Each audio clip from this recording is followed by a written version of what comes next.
Assalamualaikum warahmatullahi wabarakatuh. Salam sejahtera untuk kita semua. Jumpa kembali di channel RDS Education. Tapi kali ini pembahasan mengenai Fibonacci pada konsep rekursif. Ingat ya, rekursif adalah proses memanggil dirinya sendiri. Jadi Fibonacci masih masuk dalam keluarga konsep rekursif.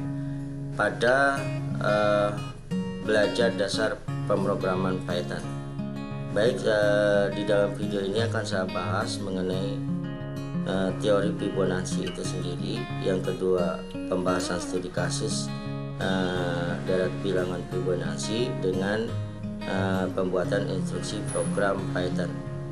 Baik, sebelum saya lanjutkan, jangan lupa untuk subscribe-nya, aktif bel dan like komennya agar Anda mendapatkan update video terbaru dari saya. Baik, saya jelaskan ya tentang Fibonacci. Fibonacci ini termasuk dalam konsep rekursif ya, yaitu proses suatu bilangan yang memanggil dirinya sendiri. Itu artinya rekursif. Deret Fibonacci ini nilainya 0, 1, 1, 2, 3, 5, 8, 13 dan seterusnya. Secara notasi program dapat ditulis sebagai berikut ya. Fibo 1 0 dan Fibo 2 sama dengan 1. Fibo n sama dengan Fibo n dikurang 1 tambah Fibo n kurang 2. Nah, contohnya adalah ya di sini Fibo 5 sama dengan Fibo 4 ditambah Fibo 3.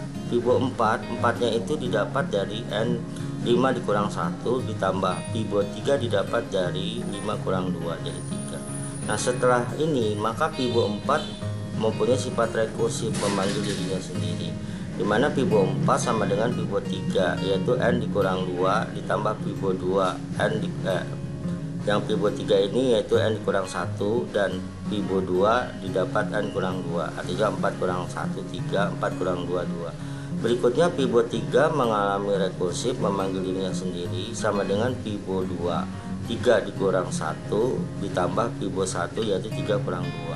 Nah, nilai awalnya jadinya Fibo 2 ditambah Fibo 1. Itu ya, ini pemahaman dari Fibonacci. Nah, kalau Anda bisa lihat di sini, ini ada sebuah studi kasus ya, di mana diminta ditampilkan sebuah masukan batas deret bilangan Fibonacci. Nilainya 10 ya. Deret Fibonacci-nya itu 0, 1, 1, 2, 3, 5, 8, 13, 21, 34. Nah, bagaimana kita saya membuatkan listing programnya bisa Anda lihat di sini ya. Sekalian saya akan jelaskan ya instruksinya. Ya, kita ketik dulu program deret bilangan Fibonacci gitu ya. Fibonacci dari sini ya kita kasih harga x ya, misalnya integer ya, input. Nah, di sini adalah kita masukkan nilainya ya, masukkan batas ya, batas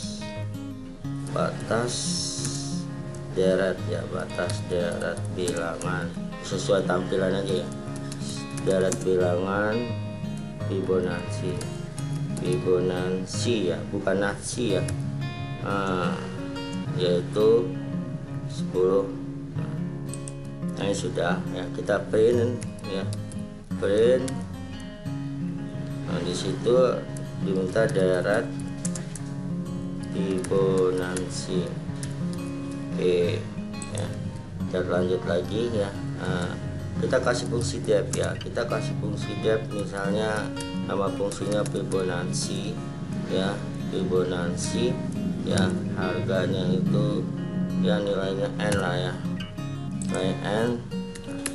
Fibonacci def ini berfungsi sebagai sebagai fungsi ya, misalnya n ya, n sama dengan 0 ya, or ya, n sama dengan 1 ya. Jika kondisinya ini terpenuhi ya, atau salah satu or itu salah satu ya terpenuhi, maka dia kita apakan, misalnya ada return n, berarti dia nilai ini nanti akan dipanggil gitu ya, akan dipanggil apabila ada instruksi berikutnya.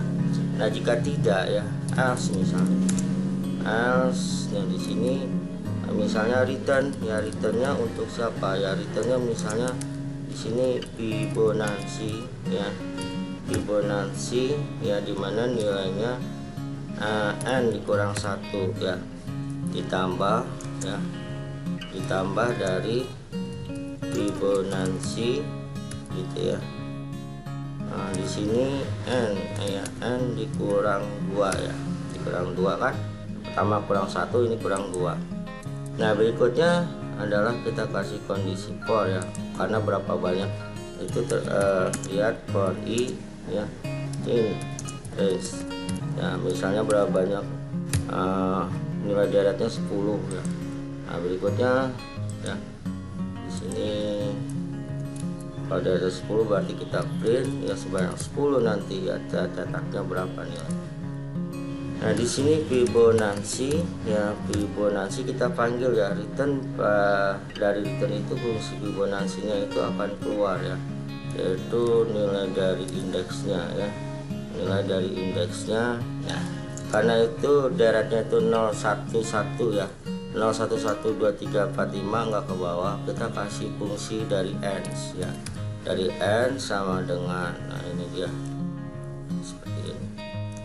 Nah ya, nah, coba kita tes dulu programnya ya, kita tes. Nah, tidak ada yang salah.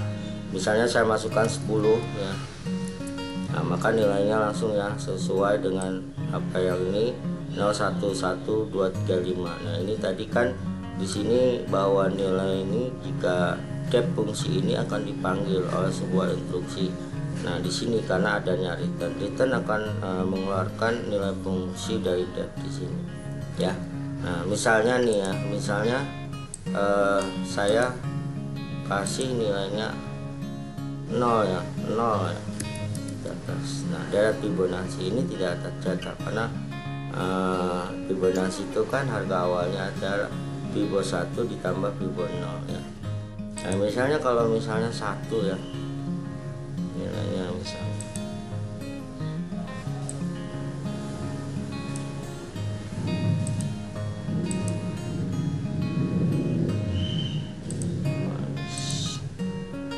misalnya 1 ya, nah, dia tuh 0.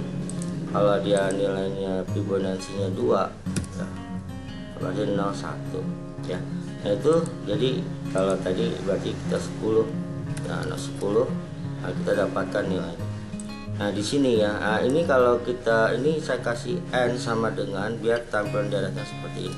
Kalau ini saya hapus ya, nggak pakai n ya, n sama dengan, maka dia akan tercetaknya tuh ke bawah, dia akan tercetaknya ke bawah ya. Kita cetakkan nilainya 10 misalnya, nah dia cetaknya ke bawah ya, itu ya. Nah, kalau dia tidak pakai n tadi, nah biar tidak terlalu panjang kita pakai n aja nih ya, fungsi dari n di sini sama dengan ya, ini biar cetaknya itu ya horizontal aja ya. Nah, ini jadi 10. Nah, itu ya. Nah, itu program instruksi yang untuk Fibonacci yang saya buat ya.